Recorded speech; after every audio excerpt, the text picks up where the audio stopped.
छत्तीसगढ़ को धान का कटोरा माना जाता है। यहाँ 70% से ज़्यादा आबादी कृषि पर निर्भर है। यही वजह है कि यहाँ किसान हमेशा सियासी मुद्दा रहा है। एक बार फिर किसान आत्महत्या मामलों को लेकर विपक्ष सरकार पर हमलावर है। कथित तौर पर अभनपुर के तोरला गांव में किसान ने नकली खाद की वजह से आत्महत्या कर ली। हाल ही में ये चौथी किसान की आत्महत्या का मामला है। विपक्ष के साथ ही किसान संगठन भी लामबंद हो गए हैं। किसान संगठनों ने 10 नवंबर से धान खरीदी की मांग को लेकर प्रदर्शन का ऐलान किया है। बीजेपी का खेत सत्याग्रह पहले से चल रहा है। यदि हम धान की खरीदी की बात करते हैं तो मुख्यमंत्री जी राजनीति जिस प्रकार से कर रहे हैं, लेकिन ये आखिर किसान आत्महत्या क्यों कर रहे हैं? ये पहली घटना नहीं है। लगातार आत्महत्याओं का दौर चल रहा है और रायपुर जिला, मुंगेली जिला, महासमुंद जिला लगातार किसान आत्महत्या करने को विवश हुए हैं। वास्तविक में किसान यहाँ आत्महत्या न करे, इसके लिए कोई गंभीरता से कार्रवाई होनी चाहिए, प्रयास होनी चाहिए। सरकार इसके लिए तैयार नहीं है। विपक्ष के आरोपों को सरकार राजनीति से प्रेरित बता रही है। अभनपुर के विधायक ने किसान आत्महत्या का कारण उसकी मानसिक स्थिति खराब होना बताया। वहीं जल्दी धान खरीदी की मांग को लेकर मुख्यमंत्री भूपेश बघेल ने बीजेपी की राजनीति करार दिया है। और ये तो मेरे गांव का विषय है, मैं उस परिवार को अच्छा से जानता हूं। आज जो है किसी भी तरह से उसका परिवार आर्थिक संकट से कहीं कोई जूझ नहीं रहा है। वहां के सरपंच और गांव के पड़ोसी, उनके अन्य और परिवारजनों ने भी इसके बारे में पुष्टि किया है कि किसी भी तरह से उन्हें आर्थिक परेशानी नहीं थी, बल्कि मानसिक परेशानी के कारण आत्महत्या किया है। देखिए, जिसको राजनीति करना है उसके लिए उसे कुछ नहीं कहा जा सकता। भारतीय जनता पार्टी को पता है कि वो किसानों के कारण से बुरी तरह हारे हैं और वो खोई हुई ताकत और जवानी प्राप्त करने के लिए वो इस प्रकार से हरकतें कर रहे हैं। फिलहाल प्रदेश में किसानों के मुद्दों को लेकर फिर विपक्ष और किसान संघ लामबंद है। दूसरी तरफ किसानों से किए वादों के मुताबिक सरकार ने हाल ही में बड़े फैसले भी लिए हैं। किसानों को धान के बोनस की तीसरी किस्त जारी की गई है। बारदानों की कमी के बावजूद सरकार ने 1 दिसंबर से धान खरीदी का भी ऐलान किया है। क्या ये विपक्ष की तरफ से हो रहे हमलों का जवाब है? मोहन तिवारी, बंसल न्यूज, रायपुर। मैं हूं अभिषेक शुक्ल। किसान पर हल्ला बोल। छत्तीसगढ़ में एक बार फिर सियासत की केंद्र में किसान आ गए हैं और किसान कल हल्ला बोलने वाले हैं, चक्का जाम करेंगे। कई सारे उनकी डिमांड्स यहाँ पर हैं, चाहे केंद्रीय कृषि कानून की बात कर ली जाए या राज्य में धान खरीदी की बात कर ली जाए या किसान आत्महत्या का जो मुद्दा विपक्ष उठा रहा है वो चर्चा यहाँ पर हो। चर्चा का केंद्र किसान बना हुआ है लगातार। और जैसा कि मुख्यमंत्री ने कहा भी कि भारतीय जनता पार्टी जानती है कि किसानों की वजह से ही वो चुनाव हारे हैं, इसीलिए खोई हुई ताकत वापस पाने की कोशिश हो रही है। तो कुल मिलाकर सियासत का केंद्र किसान बने हुए हैं। चर्चा हम भी आज इसी पर करेंगे और हमारे चर्चा का केंद्र भी किसान होगा कि क्या सिर्फ किसान सियासत के लिए बचे हैं, किसानों की दिक्कतें क्या हैं, क्या हालात यहाँ पर हैं। चर्चा होगी। खास मेहमान हमारे साथ हैं। हमारे साथ कृष्णमूर्ति बांधी जी हैं, पूर्व मंत्री हैं भाजपा के, बहुत स्वागत आपका। सुरेंद्र शर्मा जी कांग्रेस से, बहुत स्वागत। वेगेंद्र सोनबेर जी हैं, किसान नेता, आपका भी बहुत स्वागत। वेगेंद्र जी, पहला सवाल आपसे करूंगा। किसान कल हल्ला बोल करने वाले हैं, चक्का जाम करेंगे, क्या डिमांड्स हैं, पहले आप ये बता दें। प्रोग्राम तय किया है वो राष्ट्रीय किसानों ने प्रोग्राम तय किया है वो राष्ट्रीय किसान समन्वय समिति के आह्वान पे हो रहा है। पूरे देशव्यापी चक्का जाम रहेगा, जिसमें किसान स्थानीय मुद्दे पे भी अपनी जायज मांगों को शासन तक पहुंचाना चाहते हैं, सरकार तक पहुंचाना चाहते हैं। इसीलिए छत्तीसगढ़ में दमतरी में चक्का जाम होगा, रायपुर में होगा, नांदगांव में होगा, बिलासपुर में होगा। इस प्रकार अनेक शहरों में स्थानीय संगठन जितने हैं हमारे किसान साथी, वो अपनी मांगों को लेकर 12 बजे से 4 बजे तक का चक्का जाम का आयोजन किया है। और हम आपकी चैनल के माध्यम से राज्य सरकार को भी इसी आंदोलन में हम चेतावनी देने वाले हैं कि आप अगर किसानों की धान खरीदी 15 नवंबर से नहीं करते हैं तो किसान आपके खिलाफ भी लामबंद होगा। क्योंकि जब छत्तीसगढ़ बना था तो 15 अक्टूबर से धान खरीदी होती थी, फिर 1 नवंबर किया गया, फिर 15 नवंबर हो गया, फिर आज की तारीख में 1 दिसंबर हो गया। ये परिपाटी बनते जा रही है, जबकि किसानों का फसल पक के तैयार है और किसान फसल काटता है तभी मजदूरों को देता है, साहूकारों को देता है, या जहाँ से वो अपना व्यवस्था किया होता है फसल के लिए उसकी भरपाई करता है। तो ऐसी स्थिति में किसानों को भुगतान अगर 1 दिसंबर से खरीदी शुरू होगी तो भुगतान करते करते लास्ट दिसंबर भी आ जाएगा। तो हम सरकार से मांग करते हैं कि किसानों की समस्या को दूर करे। अगर बारदाना नहीं है तो प्लास्टिक के बारदाने में धान खरीदी शुरू करे और 15 नवंबर को खरीदी शुरू कर दे। भले हमें भुगतान दिसंबर महीने में दे दे तो भी हम किसान संतुष्ट हैं, हमें इतनी हड़बड़ी नहीं है। पर आज हमारे पास ना खलिहान है ना कोठी है, तो हम ये चाहते हैं कि अनाज जो है सुरक्षित स्थानों पे पहुंच जाए, जिससे किसानों आप लोगों की डिमांड से मैं आपकी डिमांड पहुंचा भी देता हूं। आगे सुरेंद्र शर्मा जी हमारे साथ हैं। सुरेंद्र जी, किसान कल आंदोलन करने जा रहे हैं केंद्र के कृषि बिल के खिलाफ भी, और कुछ स्थानीय जो उनकी समस्याएं जैसा वेगेंद्र जी बता रहे हैं, किस तरीके से इन समस्याओं का हल करने की आपकी सरकार कोशिश करेगी? देखिए अभिषेक जी, छत्तीसगढ़ की जो सरकार है उस जैसा आप अच्छी तरह जानते हैं कि छत्तीसगढ़ की सरकार कुल किसानोन्मुखी सरकार है और हमारे पूरी जो दृष्टि है वो किसान और किसानी, क्योंकि छत्तीसगढ़ सरकार की वर्तमान कांग्रेस सरकार का दृष्टिकोण ही ये है कि छत्तीसगढ़ चूंकि किसानों का प्रदेश है, 80-90% लोग कृषि पर आधारित है और उनकी उन्नति से यहाँ व्यवसाय भी उन्नतशील होता है। इसलिए किसानों के समस्या का समाधान करना हमारी सरकार छत्तीसगढ़ की भूपेश बघेल जी की सरकार की प्राथमिकता के अंतर्गत है।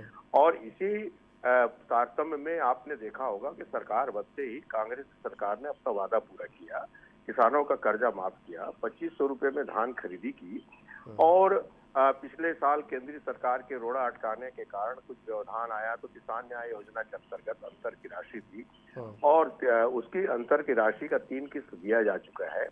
और धान खरीदी में भी इस साल कोरोना के समय तमाम जो औद्योगिक उत्पादन है वो बंद थे, जिसमें जूट के बारदानों का उत्पादन भी बंद था, उसकी आपूर्ति अभी पूरी नहीं हो पाई है। इसके अलावा चूंकि धान का मूल्य छत्तीसगढ़ में काफी तादाद में बढ़ा है, इसलिए किसानों की संख्या भी बढ़ रही है, उनकी पंजीयन की कार्रवाई हो रही है। उनको पंजीयन के लिए समय देने की मांग भी किसान संघों ने किया था। उनकी मांग को मानते हुए छत्तीसगढ़ की सरकार ने पंजीयन की तिथि को 31 अक्टूबर से बढ़ा करके 10 नवंबर कर दिया है। तो 10 नवंबर तक पंजीयन होगा, पूरी धान खरीदी की व्यवस्था हो जाएगी। 1 दिसंबर से धान की खरीदी होगी। कुछ आश्वासन यहाँ पर आपका है, हालांकि विपक्ष भी इस मुद्दे को उठा रहा है। बांधी जी हमारे साथ बने हुए। बांधी जी, बहुत सारी दिक्कतें आप लोगों ने किसान को लेकर उठाई है, चाहे धान खरीदी का मामला हो या किसानों की मौत का मामला।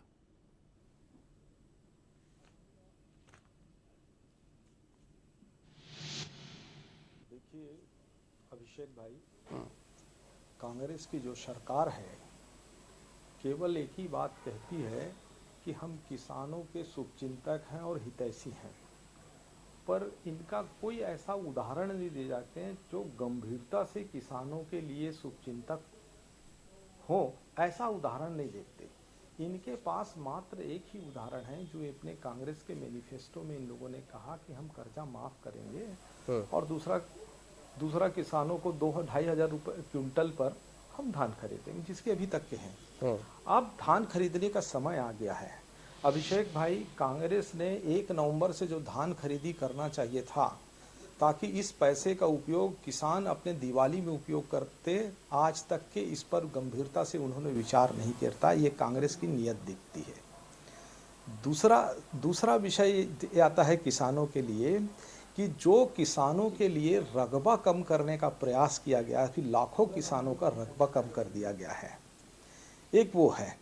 तीसरा है कि अभी पंजीयन करने के लिए जो वही सहूलियत बताते थे, अब ये पंजीयन में भी बहुत तकलीफ होने वाली है अभिषेक जी। अभी बहुत सारे किसान जो है इतने कार्यवाही, इतने प्रकार के प्रोफार्मा रहा कि इसमें पंजीयन कराने में भी किसान सफल नहीं हो पा रहे, उनको कठिनाइयाँ का सामना करना पड़ा है। चौथा है, अभी अब धान की शुरुआत 1 दिसंबर से करेंगे तो लोग किसानों की दिवाली का दिवाला निकालने में ये कोई कांग्रेस के लोगों ने कमी नहीं किया है। किसान आज परेशान है। दूसरी है जो आप अत्याचार के संदर्भ में भी कई बात के संदर्भ में आए हैं। किसान यहाँ पे कम से कम इस वर्ष कांग्रेस के कार्यकाल में 750 के आसपास, लगभग आसपास के किसानों ने हत्या की। तो उनका एक ही कारण बताते हैं कि कोई कि कर्जों के माफ से नहीं हुआ है, कोई बीमारी से हुआ है। लगता नहीं है कि नकली खाद के कारण किसान लोग आत्महत्या कर रहे हैं, समय से भुगतान नहीं होने के कारण आत्महत्या कर पा रहे हैं। ये इनको नहीं देख रहा। गांधी जी, नाराजगी तो आपकी सरकार से भी है। आज भी कल जो संगठन विरोध कर रहे हैं, देश भर में किसान विरोध प्रदर्शन कर रहे हो, कृषि बिल का विरोध कर रहे हैं, वो संतुष्ट तो आपसे भी नहीं है। अभिषेक जी, इस पर मैं बोलना चाहूंगा। अभिषेक जी, मैं इस पर बोलना चाहूंगा, बोलिए। कि जो 3 नियम निकाले हैं मोदी जी, किसानों के बीच में ये भ्रम पैदा करते हैं। बोलते हैं कि समर्थन मूल्य, मोदी जी कई बार बोल डाले हैं कि हम समर्थन मूल्य पर हम नहीं कर, समर्थन मूल्य रहेगा। समर्थन मूल्य को हम नहीं कर रहे हैं, लेकिन ये समर्थन मूल्य खत्म कर रहे हैं, समर्थन मूल्य खत्म कर रहे हैं। इस बात को लेकर किसानों के बीच में भ्रम करके आंदोलन की स्थिति खड़ा कर रहे हैं। गांधी जी, उसमें दिक्कत सबसे बड़ी बात यह है जो मेरी समझ में आई है, वेगेंद्र जी भी है वहां पर, एमएसपी का उल्लेख नहीं है रिटर्न पे, लिखित मंडी का। वेगेंद्र जी, अगर मैं गलत नहीं हूँ, क्या दिक्कतें हैं आप लोगों को, उस पर आप अगर कुछ बोलना चाहें वेगेंद्र जी। जी, ये बिल में स्पष्ट रूप से उल्लेख है ही नहीं समर्थन मूल्य का। हम ये कहते हैं इस बिल में समर्थन मूल्य को कानून का दर्जा दे दे, इसके बाद मंडी में भी समर्थन मूल्य से कम में धान ना बिके, इसकी भी व्यवस्था सरकार कर दे, फिर किसानों को और कहीं जाने का दिक्कत नहीं है। आज सोसाइटी के माध्यम से मात्र 3 महीने खरीदी होती है जी, परंतु जी गांधी जी, ये किसान नेता है, ये किसी पार्टी से नहीं है। अब आप बताएं। बेचता अपनी आवश्यकता के अनुसार। जी अभिषेक भाई, देखो अभिषेक भाई जी, किसानों का उपज को समर्थन मूल्य में ही खरीदा जाएगा। अभी तो आ गया है समय, देखिएगा समर्थन मूल्य तो सरकार ने देख लिया और ये भी कह दिया है कि छत्तीसगढ़ में इस बार हम 60 लाख मीट्रिक टन धान खरीदेंगे, स्पष्ट कह दिया। गांधी जी, पर जो दिक्कतें उनकी है कि उनको इस बात का कानून बना दिया जाए, लिखित उल्लेख कर दिया जाए कि मिनिमम एमएसपी ये होगी यहाँ पर। एक नहीं, देखो मूल उद्देश्य यह है अभिषेक जी, किसानों को लाभकारी होना चाहिए, उसका उत्पादन का लाभ उन्हें पर आपकी बातों को किसान समझ नहीं रहे गांधी जी। अगर आप जैसा बोल रहे हैं, वो जो आपत्ति जैसे दर्शा रहे हैं पर कि एमएसपी और मंडी में, सुनिए ना, मुझे बोलने दीजिए अभिषेक जी, आपत्ति इधर बता रहा हूं, सुनिए ना। मंडी एक्ट की मैं बात कर ले दीजिए अभिषेक जी। मेरा ये कहना है कि कोई सरकार अनहित नहीं चाहती है। अवसर मिला है कि किसान कभी भी अपने उत्पादन का 6 महीने पहले अपना रेट तय करे, परिस्थितियों के अनुसार उनको घटा नुकसान होता है, उस पे हो गया। अभिषेक जी, अभी पिछले साल की खरीदी हुई, इतना पानी गिरा है कि 3-3, 4-4 बार ये किसानों के मंडी में सरकार ने अपनी यही की सरकार, छत्तीसगढ़ की सरकार ने धान के किसानों को समय पर नहीं खरीदा, रोक दे, ऐसा कई निर्देश गए हैं। किसान सब स्थिति में परेशान था। कुल मिलाकर के ये जो है कि भाई का कहना है कि उल्लेख होना चाहिए। जी, उल्लेख स्पष्ट है, किसी को कोई नुकसान नहीं होने वाला है। ठीक है, मैं आपकी बात के हित में पूरे से जवाब ले लेता हूँ। दरअसल दिक्कतें और वो जो कह रहे समर्थन मूल्य का कानून रूप में दे देना चाहिए, ये बिल्कुल आएगा समर्थन मूल्य पे। ठीक, डॉक्टर साहब गांधी जी पूर्व मंत्री रह चुके हैं और वो ऐसी इस तरह की बात कर रहे हैं कि मैं क्या कहूँ। 750 किसानों ने आत्महत्या की, ये उनका आरोप है। ये आंकड़े उनको कहाँ से मिले, पहली बात। दूसरी बात सुन लीजिए, आप मैं आप बोल रहे थे, मैं चुप था, मेरी बात सुन लीजिए आप। 750 के आंकड़े कहाँ से मिले, पहली बात। दूसरी बात, मैंने आपको बिल्कुल आपका नाम का उल्लेख भी नहीं किया। सरकार ने न सिर्फ 25 रुपए में धान खरीदी की और किसानों का कर्जा माफ किया, इसके अलावा 1700 किसानों को 4000 एकड़ जमीन बस्तर पे वापस किया। ये काम किसी सरकार ने कभी किया है? और छत्तीसगढ़ की सरकार ने किसानों के हित में कई ऐसे कदम उठाए हैं। सोना खान के माइनिंग को कैंसिल कर दिया किसानों के रक्षा के लिए। वन अधिकार के कम से कम 8 लाख 10 लाख पट्टे बांटे गए और वनांचल में रहने वाले लोगों को उनका भू अधिकार दिया गया। छत्तीसगढ़ की सरकार ने जो किसानों के लिए काम किया है, हाँ आप ये बताइए कि नरेंद्र मोदी जी ने घोषणा किया है कि एमएसपी जारी रहेगा, एमएसपी जारी रहेगा, तो आप सिर्फ ये बताइए और नरेंद्र मोदी जी हिंदुस्तान के किसानों को ये बताएं कि उनके पास कौन सा मैकेनिज्म है कि वो सुनिश्चित करेंगे कि छत्तीसगढ़ किसानों का उपज जो है बिना समर्थन मूल्य के नहीं बिकेगा। उनके पास कौन सा साधन है? अगर व्यापारी उनको समर्थन मूल्य से कम में धान की खरीदी करेगा, उनके कृषि उपज की खरीदी करेगा, उसमें कौन से सजा का प्रावधान है? उनको रोकने की क्या व्यवस्था है? इस विषय में आपके तीनों कानून कुछ नहीं बोलते। जो 3 कानून नरेंद्र मोदी जी ने बनाए हैं, हिंदुस्तान के किसानी को बर्बाद करने के कानून है, उपभोक्ताओं को बर्बाद करने के कानून है। छत्तीसगढ़ की सरकार ने तो जब से छत्तीसगढ़ में सत्ता की कमान संभाली है, छत्तीसगढ़ के किसान का मनोबल ऊंचा हुआ है। छत्तीसगढ़ में 1 लाख हेक्टेयर जमीन की खेती का रकबा बढ़ा है और छत्तीसगढ़ के किसान, अभी आप बोलते हैं त्योहार कैसे मनाएंगे? 1 नवंबर को अभी हमने अंतर की राशि दी है, छत्तीसगढ़ के किसानों के खाते में पैसा पहुंचा है और वो इस त्योहार को खुशी खुशी मनाने की स्थिति में है। गांधी जी, मैं आपसे निवेदन करना चाहता हूँ, छत्तीसगढ़ के किसान आज पूरी तरह से खुश हैं और छत्तीसगढ़ की सरकार से पूरी तरह से आश्वस्त है। और आप गांधी जी बोले क्या दिक्कतें हैं, दरअसल ये यहाँ पर बताना चाह रहे हैं सुरेंद्र जी।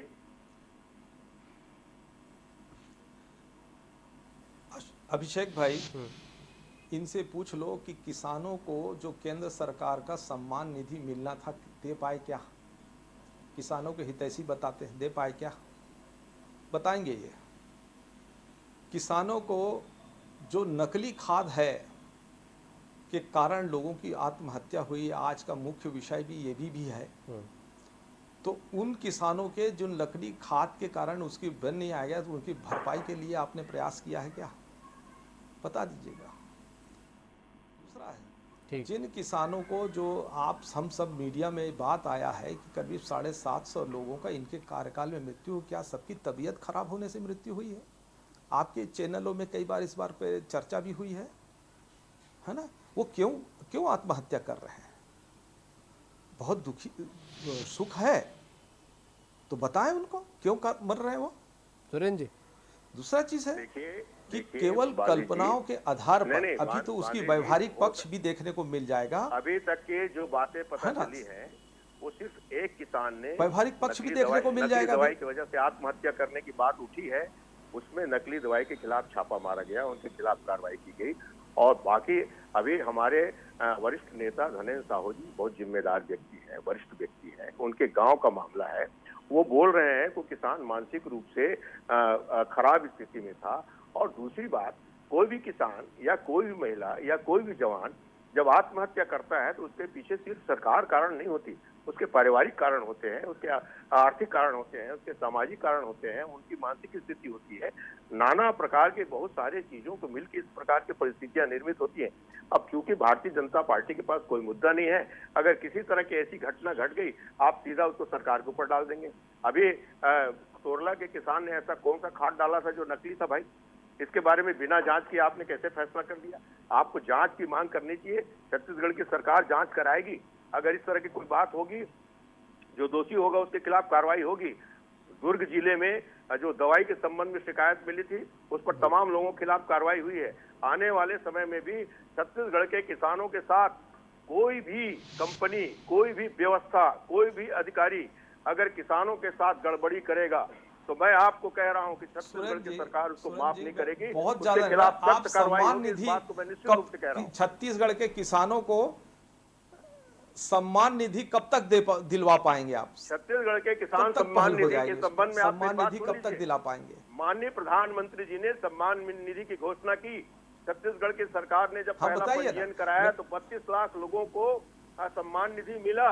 फिर आपकी केंद्र की सरकार ने किसी का आधार कार्ड का नंबर गलत है, किसी का सरनेम गलत है, किसी का बाप का नाम गलत है, किसी के गांव का नाम का हिज्जा गलत है, ऐसे करके काटते 32 लाख किसानों के सम्मान निधि को काट के 2 लाख करने वाली आपकी केंद्र की सरकार है। इसके लिए जिम्मेदार भारतीय जनता पार्टी की केंद्र की सरकार है, जो किसानों को सम्मान निधि नहीं दिलवा पा रही। गांधी जी, मेरा निवेदन है, आप प्रधानमंत्री नरेंद्र मोदी जी से इस बात की चर्चा करें। गांधी जी, एक छोटी सी टिप्पणी चाहूंगा आपकी, फिर मैं विगेन जी के पास जाऊंगा। उनको सम्मान निधि दिलाएं। सुरेंद्र जी, जिन किसानों को 32 लाख किसानों को मोदी जी ने उनके खातों में पैसा डाला और वही खाते नंबर है, वही लोग हैं, दूसरी किस्त की उनकी खातों में जाना चाहिए, इस बात के लिए चर्चा क्यों नहीं होनी चाहिए? आप इसको राजनीतिक रूप से, अरे नहीं मोदी जी को श्रेय मिल जाएगा, ऐसा करके इस पर केवल आप हमको काम केंद्र की सरकार ने किया है। डॉक्टर साहब, उस खाते को कटौती करने का काम जांच करके, चलिए ठीक है, मैं वेगन जी से एक टिप्पणी लेता हूं, समय मेरे पास कम है। वेगन जी, किसानों के हितैषी दोनों ही दल अपने आप को बता रहे हैं, आप लोग फिर भी कल आंदोलन पर उतर रहे हैं, आप लोगों की अपनी समस्याएं हैं, कैसे स्थिति सुधरेगी आप लोगों की, कैसे हल होगा आपकी समस्याओं का? बहुत संक्षेप में। जी, ये दोनों सरकार किसानों को फुटबॉल समझ के एक एक पैर से मार रहे हैं, और मैं दावे के साथ कहता हूं कि ये किसान हितैषी नहीं है। अगर किसान हितैषी होते तो राजीव गांधी न्याय योजना का पैसा तत्काल किसानों के खाते में डाल दिए होते। आज 1 साल हो गया, किसानों को उसका भुगतान नहीं मिला है। इसी प्रकार आज हम धान फिर बेचेंगे, हमारा पुराना बकाया सरकार के पास है, वो नहीं मिला है, तो नए के हम क्या उम्मीद करें? किसान सिर्फ मजबूर है कि 2500 रुपये के लालच में उसे सोसाइटी में धान बेचना पड़ता है। आप अगर किसानों को भला चाहते हो तो तत्काल मंडी एक्ट को लागू कर दो, जो 1972 में मंडी कानून बना है। हम किसान किसी सरकार के मोहताज नहीं रहेंगे, परंतु ये सरकार या राजनीतिक दल ये मुगालते में ना रहे।